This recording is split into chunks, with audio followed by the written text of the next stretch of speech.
Conversar um pouquinho então sobre o Espiritismo, a nossa doutrina.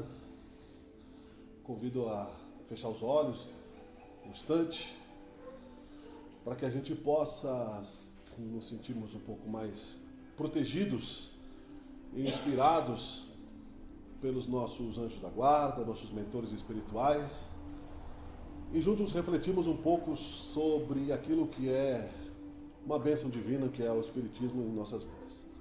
Obrigado, Deus, por esse momento. Obrigado, Senhor Jesus, pela Tua presença. Obrigado, queridos irmãos espíritas desencarnados e encarnados aqui presentes. Que possamos aproveitar bem este tempo. Que seja feita a Tua vontade, esteja conosco neste momento e que assim seja. A gente tem lido alguns trechos do Evangelho segundo o Espiritismo para comentarmos sobre a doutrina. E o importante disso tudo é o mínimo de atenção, porque o Evangelho segundo o Espiritismo já é bastante mastigado, né? Já diz tanta coisa pra gente. Então eu vou repetir um trecho aqui do capítulo 24. Não são os que gozam saúde que precisam de médico. De certa forma, dando uma continuidade a um assunto que a gente abordou a semana passada também.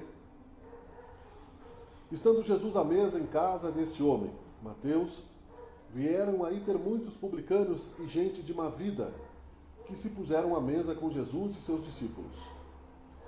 O que fez que os fariseus, notando-o, dissessem aos discípulos: como é que o vosso mestre come com publicanos e pessoas de má vida? Tendo-os ouvido, disse-lhes Jesus: não são os que gozam saúde que precisam de médico. Este é um trecho do Evangelho tradicional de São Mateus. Depois é um comentário espírita aqui. Jesus se acercava principalmente dos pobres e dos deserdados, porque são os que mais necessitam de consolações. Dos cegos dóceis e de boa fé, porque pedem se lhes dê a vista, e não dos orgulhosos que julgam possuir toda a luz e nada precisar. Essas palavras, como tantas outras, encontram no Espiritismo a aplicação que lhes cabe. Há quem se admire de que por vezes a mediunidade seja concedida a pessoas indignas, capazes de a usarem mal. Parece, dizem, que tão preciosa faculdade devera ser atributo exclusivo dos de maior merecimento. Digamos, antes de tudo, que a mediunidade é inerente a uma disposição orgânica e que qualquer homem pode ser dotado, como da de ver, de ouvir, de falar. Ora, nenhuma há de que o homem, por efeito do seu livre-arbítrio, não possa abusar. E se Deus não houvesse concedido, por exemplo, a palavra, senão aos incapazes de proferirem coisas más, maior seria o número dos mudos do que dos que falam. Deus outorgou faculdades ao homem e lhe dá a liberdade de usá-las, mas não deixa de punir o que delas abusa. Se só aos mais dignos fosse concedida a faculdade de comunicar com os espíritos, quem ousaria pretendê-la? Onde, ao demais, o limite entre a dignidade e a indignidade? A mediunidade é conferida sem distinção, a fim de que os espíritos possam trazer à luz a todas as camadas, a todas as classes da sociedade, ao pobre como ao rico, aos retos para os fortificar no bem, aos viciosos para os corrigir. Não são estes últimos os doentes que necessitam de médico? Porque Deus, que não quer a morte do pecador, o privaria do socorro que o pode arrancar ao lameiro? Os bons espíritos lhe vêm em auxílio e seus conselhos, dados diretamente, são de natureza a impressioná-lo de modo mais vivo do que se os recebesse indiretamente. Deus, em sua bondade, para lhe poupar o trabalho de ir buscá-la longe, nas mãos lhe coloca a luz. Não será ele bem mais culpado se não a quiser ver? Poderá desculpar-se com a sua ignorância quando ele mesmo haja escrito com suas mãos, visto com seus próprios olhos, ouvido com seus próprios ouvidos e pronunciado com a própria boca a sua condenação? Se não aproveitar, será então punido pela perda ou pela perversão da faculdade que lhe foi outorgada, e da qual, neste caso, se aproveitam os maus espíritos para o obsidiarem e enganarem, sem prejuízo das aflições reais com que Deus castiga os servidores indignos e os corações que o orgulho e o egoísmo endureceram. A mediunidade não implica necessariamente relações habituais com os espíritos superiores. É apenas uma aptidão para servir de instrumento mais ou menos dúctil aos espíritos em geral. O bom médium, pois, não é aquele que comunica facilmente, mas aquele que é simpático aos bons espíritos e somente deles tem assistência. Unicamente neste sentido é que a excelência das qualidades morais se torna onipotente sobre a mediunidade. Esse é um trecho do Evangelho segundo o Espiritismo que, como dissemos, é bastante interessante também para quem exercita a mediunidade dentro da casa espírita. Mas aí a pessoa que vem e que nunca entrou numa casa espírita e que vai se perguntar o porquê de uma questão como essa, também pode pensar, o que eu tenho a ver com isso? Nem sei o que é mediunidade. Mas entenderemos com o tempo que mediunidade significa, como disse Allan Kardec, intermédio entre o mundo físico, imediato, este que nós estamos, e o mundo espiritual, mais próximo de nós, de acordo com as vibrações que nós emitimos, as nossas irradiações. E que todos nós temos um grau já deste sexto sentido nas épocas atuais. Talvez nem sempre para trabalhar em uma casa espírita, como aqueles que estão mais comprometidos com a necessidade de usar este sexto sentido para o bem, para que possam se reequilibrar na lei de causa e efeito e diminuir a sua trajetória de dores ou se consolar melhor, esperando melhor um futuro de esperanças positivas, fazendo a caridade, encontrando o bem no exercício da mediunidade. Desta forma, o Espiritismo, criado pelo grupo coordenado por Jesus Cristo, no século XIX, prometido por ele quando esteve encarnado na Terra, espíritos diversos trazendo esta certeza de que a morte não existe, de que a vida continua após a passagem do nosso corpo físico, também criou Allan Kardec a palavra mediunidade para explicar o que seria este contato, esta relação com os espíritos. O que são os espíritos também, nós como espíritos encarnados. Não significa que esta função orgânica esteja restrita ao espiritismo. E é por isso que nós precisamos estudar com clareza a fé cristã, dentro da doutrina espírita, dentro das obras básicas de Allan Kardec e da construção que vem sendo feita ao longo destes mais de 150 anos, para que a nossa fé raciocinada se transforme em uma árvore que dá frutos. E a árvore que dá frutos nem sempre está livre de pragas. Ou seja, comparando conosco, os sãos que Jesus dizia que não precisavam de médico, não eram nós. Nunca fomos sãos até hoje. Caso contrário, não teríamos reencarnado no mundo de provas e expiações. Então nós estamos cheios de inflamações invisíveis que ainda não identificamos e que precisam da convivência dos espíritos mais evoluídos do que nós, do exemplo de Jesus Cristo, para nos estimular este tipo de progresso. E a mediunidade nos facilita, de certa forma, a compreensão da lei da atração. Que nós atraímos semelhantes espíritos, como disse o apóstolo Paulo, conforme uma multidão de testemunhas que nos cercam, de acordo com o nosso pensamento, de acordo com o nosso sentimento.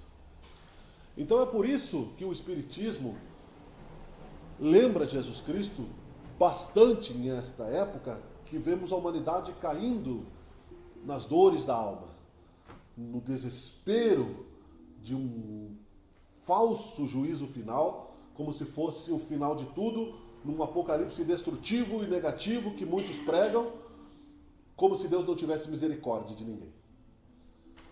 E a misericórdia que Jesus enxergava ao conviver com aqueles que precisavam realmente de um espírito de luz próximo deles, pessoas que tinham enfermidades morais muito profundas, porque via ali, como dissemos no outro dia, o espírito imortal, aonde, vida após vida, o exercício de amor e de dor leva nós, seres espirituais encarnados e espíritos desencarnados, ao processo de evolução.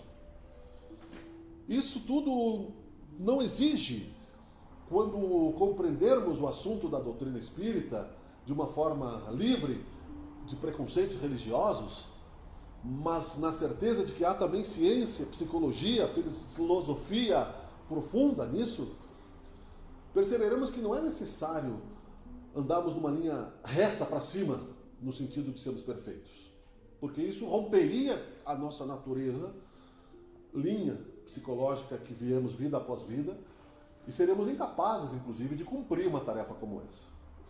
Nós temos que ir renunciando aos poucos dos nossos defeitos íntimos, dentro da medida da nossa suportabilidade, tirando os espinhos da carne que ferem a nós e ferem o próximo na relação com a vida, na lei de causa e efeito, para que o nosso processo não se dê em sobressaltos. Que é a dor, é a tragédia, é o crime, é a morte, é o vício, é o desespero. Ainda muito distante estamos do amor de verdade. Mas isso não significa que nós precisemos nos afastar da religião. Porque estamos cheios de preconceitos profundos. Ontem mesmo, em pessoas próximas, falam com grande impulso, às vezes, que quando morre um criminoso é um a menos. É um a menos que vai incomodar. E às vezes a gente se sente assim, constrangido. Mas no mundo espiritual ele vai estar ali perturbado, precisando da caridade que Jesus deu aos criminosos, às prostitutas, aos ladrões, também de colarinho branco da época que também existia. Nós estamos distantes disso, séculos de evolução. Nós não temos o amor de Jesus. Mas, pelo menos uma prece de caridade é possível que a gente faça. A sociedade está se direcionando ao olho por olho, dente por dente, devido à intolerância que nós estamos, pelo medo que temos ainda por uma fé vacilante, porque o que não é para acontecer não vai acontecer. Não existe bala perdida, não existe injustiçados, existem injustiças, mas quando alguém é vítima da lei de causa e efeito, mesmo que nesta vida seja uma injustiça e que precise ser deseliada, há naquele espírito um endereço kármico, como já falamos, da lei de causa e efeito, para que se realize uma expiação. Então, quando falamos para o outro, lembremos que estamos sentenciando algo que poderia estar em nossas vidas, que não está porque Deus não quis. Diz Chico Xavier, quando fala-se sobre ele, numa das suas passagens, que havia um bêbado na sua cidade lá. E ele um dia chegou lá e não queria dar dinheiro para o bêbado. Disse, não vou dar dinheiro, não tenho dinheiro hoje. Daquele jeito que eu não sei. Isso Haroldo Dutra Dias conta. Em seguida, Emmanuel apareceu e disse, você não deu nada. Ele disse, mas ele vai beber. Ele disse, isso não é problema seu. Não é problema seu. Então o Emmanuel fez ele voltar e dar um dinheiro lá para o cidadão. Era um bêbado conhecido lá. Então quando alguém bate na nossa porta, nós temos a obrigação, pelo menos, de sermos gentis. Seja um evangélico, seja alguém vendendo. Você não precisa comprar, você não precisa... Mas pelo menos de oferecer um pedaço de pão nós temos. Né? Se alguém pede, né, um pedaço de pão para o seu pai, nosso Deus, quem é que vai nos dar uma pedra? Né? Deus não nos daria isso como seus filhos eternos. E isso nós temos repetido constantemente aqui, porque a nossa profundidade emocional, ela está muito relacionada ao nosso conforto. Se eu estou com minhas contas em dia, se eu estou com meus projetos em dia, se eu estou com o meu núcleo familiar, a minha tribo, que não vai só nas nossas pessoas ali da casa, mas na tribo que a gente tem, tios, filhos, cunhados, em dia. Se eu estou com o meu trabalho em dia, o mundo é só o mundo. E a omissão é também um erro. Porque nós somos responsáveis já neste grau de civilização e de compreensão espiritual da caridade, que somos responsáveis também pelo bem que não fizermos. Às vezes nos sentamos, bom, eu não faço mal, mas também não faço bem. Não faço mal, mas desde que não me incomodem, pode roubar, pode traficar, pode matar. Eu não me envolvo com nada porque eu tenho medo. E o medo é crença no mal. O medo é omissão. É claro que eu não preciso me expor, querer ser o salvador da pátria. Mas dentro de uma ordem social, é possível sim, passo a passo, renunciar. Todos nós já fizemos isso. Alguns renunciam ao álcool porque perderam quase o fígado. Ou perderam a família. Pela dor, mas renunciaram. Outros renunciam por consciência. Outros aos vícios do cigarro. Outros à maledicência. Outros não renunciam a nada. Outros renunciam à carne. Cada um sabe onde aperta o seu sapato. Não somos nós que temos que apontar isso. Jesus não apontava isso nas pessoas. Muitos acham que tem que apontar. Não, eu tenho mais evolução porque tenho uma visão mais clara, porque eu tenho mediunidade. A mediunidade, como nós falamos no começo, é um sexto sentido comum a todos. Nós percebemos que muitos usam a palavra, hoje em dia, o dom da oratória, para liderar para o mal. Pai, perdoai-os porque não sabem o que fazem, dizia Jesus. Porque em outra encarnação, ou eles vão ter a mudez, ou eles vão ter que fazer o caminho de volta, né? Fazer palestra espírita, né? Ou falar do bem, quando queriam às vezes estar em outro lugar. Poderiam estar vendo um jogo, poderiam estar com a sua família, poderiam estar fazendo qualquer outra coisa que também desse satisfação, que também desse prazer, mas que era uma missão. Estamos obrigados a servir, porque não servimos ontem. O Raul Teixeira fala, que é um palestrante espírita bastante conhecido, que em uma das encarnações, nessa vida, né, ele falando que os professores, ele é professor, estavam reclamando porque trabalhavam muito e ganhavam pouco, funcionário público. E aí o anjo mentor dele disse, olha, em uma outra encarnação vocês trabalharam pouco e ganharam muito, porque roubaram o dinheiro público. Então agora não reclama porque pelo menos vocês têm um emprego. A lei de causa e efeito agiu. Não reclama cegamente. Mas como a gente sempre repete, nós não somos vítimas. Nós temos a certeza de que não é necessário vir dar passagens para espíritos, psicografar, dar passe. Mas saber com convicção e dizer com convicção, mesmo que não sejamos santos, para o nosso irmão que a morte não existe, talvez quando ele desencarnar ele vai lembrar disso. Uma vez alguém me disse que a morte, que eu não ia morrer. Será que eu morri? Ele vai se questionar. Falar sobre a reencarnação para quem está desesperado pode gerar uma calma, a morte não existe. Quem sabe um dia consigamos ter a visão de Chico Xavier, que quando foi visitar um presídio perguntou quantos nós somos, se incluindo. E aí perguntaram para ele, mas irmão, aqui deve estar cheio de obsessores. Ele disse, não, os obsessores já fizeram o trabalho, que foi levar aqueles espíritos à queda. Pela mediunidade daqueles presos que estavam lá, que não se preocuparam com isso. Então, pensaram o mal, atraíram o mal. Como que eu faço isso? Não, eu jamais faria isso. Quantas vezes no trânsito, por impulso, você sente vontade de seguir atrás da pessoa e buzinar, e que aquilo acaba num homicídio, numa briga de trânsito? Quantas vezes você se perde na direção da ira descontrolada que surge, você não sabe de onde, e não sabe se não há um obsessor ali querendo uma vingança, querendo o teu desencargo, que você prejudicou numa outra vida. Quem de nós estiver sem pecados, atire a primeira pedra, disse Jesus. O Espiritismo não nos pede santidade. Hoje mesmo eu estava ouvindo o Haroldo Dutra Dias falar justamente isso. Que nós achamos que o nosso lar, a gente pode, em casa, né, podemos fazer o que quisermos, mas é ali que as testemunhas do mal vão estar junto. A nossa casa é um templo que nós não protegemos o suficiente quando não oramos, quando não respeitamos a educação com aqueles que convivem, né, com espíritos reencarnados. Diz Haroldo Dutra Dias que se tratássemos as pessoas que convivem conosco todos os dias como visitas, o lar seria feliz. Bom dia, boa tarde, com licença, né? As coisas básicas da boa educação, né? Boa noite, né? Mas nem sempre estamos dispostos a isso. Mas é ali o núcleo que vai se irradiar para outras relações. E é ali também que se encontram inimigos reencarnados precisando do amor e do perdão para que possam enxergar no outro ângulo quem somos. Convivendo da nossa intimidade para saber que também não somos somente o mal. Não há somente o mal numa criatura de Deus. Às vezes, numa encarnação, o mal extrapolou naquele ódio, naquela ganância, naquele desespero. Mas ali é um Filho de Deus eterno, imortal, e que se olharmos só por uma encarnação, né, realmente o extermínio seria a visão do materialista. Né, o juízo final, o Deus que julgue. Mas o espírita que busca dentro de si a compreensão para si próprio, para atenuar as suas próprias mazelas, porque ele precisa da misericórdia divina, ele precisa para si, não é para o outro, porque o outro, o julgamento é de Deus e do outro próprio.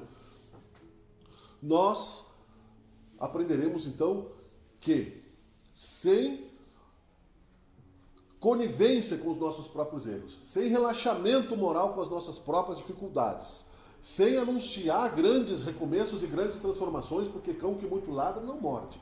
Não, agora eu vou fazer tudo com santidade. Não vai.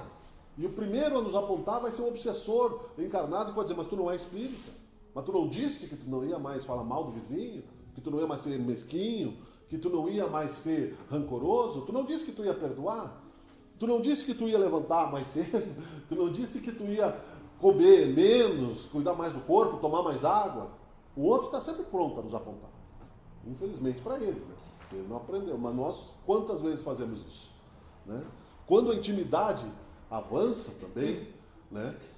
Buscamos então a felicidade imediata nisso, e aí se perde o azeite, o lubrificante do amor e do perdão, e se não há ali, né, a visão da espiritualidade, é muito fácil o divórcio. Eu não sei se foi nos Estados Unidos que ele fala, em Portugal, 70% do índice de divórcios na atualidade dos casais. É porque hoje ficou fácil, casa separa. Então, hoje em dia se considera um casamento de 10 anos um casamento bem sucedido.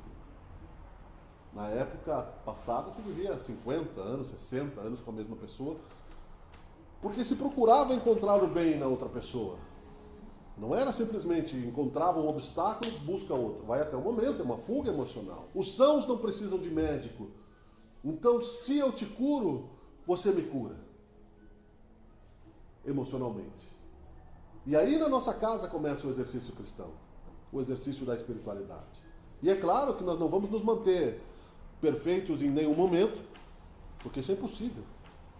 Seremos Jesus Cristo, que ele era perfeito. Nem Buda, nem Krishna, nem outros avatares que passaram pela Terra foram maiores que Cristo. Por isso que ele se dizia, eu sou o caminho, a verdade e a vida. E ele veio para pregar o amor, que nós ainda estamos precisando. Né? Precisando, porque a gente pode aconselhar, olha, não diga bem feito. Não diga bem feito. Não, como diz na Bíblia, não diga desta água, não beberei, porque ela pode se tornar no seu próprio veneno. Não importa, a gente não sabe a trajetória das pessoas, o que levou um criminoso a se tornar um criminoso. Tem a justiça dos homens para né, a gente se alivia. Mas é um filho de Deus. E se fosse um filho nosso que estivesse perdido, a gente sentiria também a necessidade de que tivessem piedade de nós.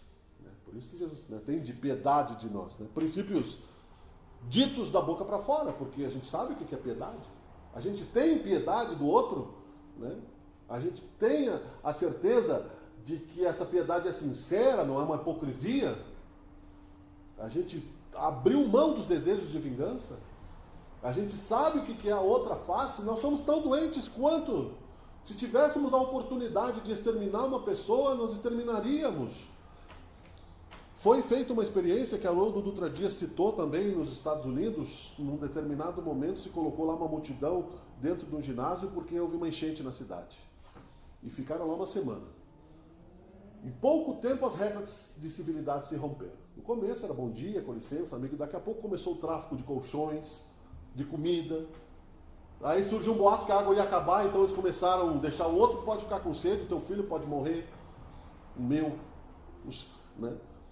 E assim por diante. Nos sobreviventes dos Andes a mesma coisa. O ser humano, se precisar, se torna canibal, come a própria carne. Não posso dizer desta água não beberei, porque eu preciso da presença de Jesus na minha vida. E como nós fazemos isso? Pela prece, que aquela mediunidade que nós temos, um sexto sentido, vai nos dar uma boa ideia. Quem sabe, né, eu relaxo um pouco, né, não vou lá brigar com meu filho agora, porque pode ser que seja pior. com o meu irmão, vou esperar um pouquinho. Às vezes eu esqueço a chave porque vai me livrar de uma briga de trânsito, vai me livrar de uma bala perdida que não existe. Né? Quem sabe eu vou, andar mais devagar um pouco para não ficar tão ofendido com tudo, porque isso é um orgulho. Nós gostaríamos que a cidade se abrisse em tapetes vermelhos e que nós passássemos sem engarrafamento, realizássemos os nossos objetivos, mas todo mundo tem objetivo. Estamos todos no mesmo barco. Nós não somos os reis do planeta, do universo. Nós somos filhos de Deus. E aí, então, para concluir, dentro desta realidade toda, o Espiritismo é infinito em consolo.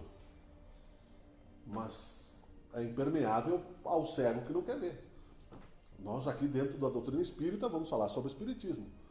Nós não estamos falando sobre outras religiões. Nós somos espíritas, imperfeitos, como diz Divaldo Franco. Sejamos espíritas imperfeitos. Não importa o que você faça depois daqui. Volte para casa. Venha de novo, tome o seu passe. Porque quem está se comprometendo com a palavra sou eu nesse momento. Eu não posso chegar ali e trair o Espiritismo, porque o meu karma será pior do que já é. Se você se comprometeu com o Espiritismo, cumpra a sua palavra. Mas se você não tem força para isso ainda, venha receber se você não aprendeu a dar. Aquele que não sabe receber também não vai saber dar. Chico Xavier recebia passes de senhoras que felizes, vou dar um passe no Chico Xavier. E ele humildemente dizia que elas davam passe nele. Mas era ele que dava passe nelas. O Haroldo Dutra Dias conta que ele foi lá, um dia estava lá, e elas chegaram, e ele sentou humildemente, e disse que saiu uma luz dele, e as senhorinhas tomavam passe. Mas na humildade ele recebia para poder dar. Não é vergonha receber. Vergonha, como diz o ditado, é roubar e não poder carregar, né? Mas a vergonha é achar que somos perfeitos, que somos santos, porque aí isso nos torna na categoria de espíritos hipócritas. E aí a nossa desobsessão pessoal, a nossa fascinação vai demorar muito mais. Estamos aqui aprendendo a servir. E que Deus nos ilumine, que nos deu essa oportunidade de aqui estarmos, a mediunidade como um atalho para as nossas mazelas, e nos deu a certeza de que a morte não existe, que nós somos imortais, e que mais cedo ou mais tarde a luz vai chegar no nosso caminho e nós vamos absorvê-la na medida do possível para que nossas vidas melhorem e que a felicidade chegue. Muito obrigado pela atenção de todos. Eu peço que novamente nós façamos uma oração para que o passe seja abençoado por Deus, que os Espíritos de luz estejam conosco. Seja feita a tua vontade, Senhor, e que assim seja. Obrigado.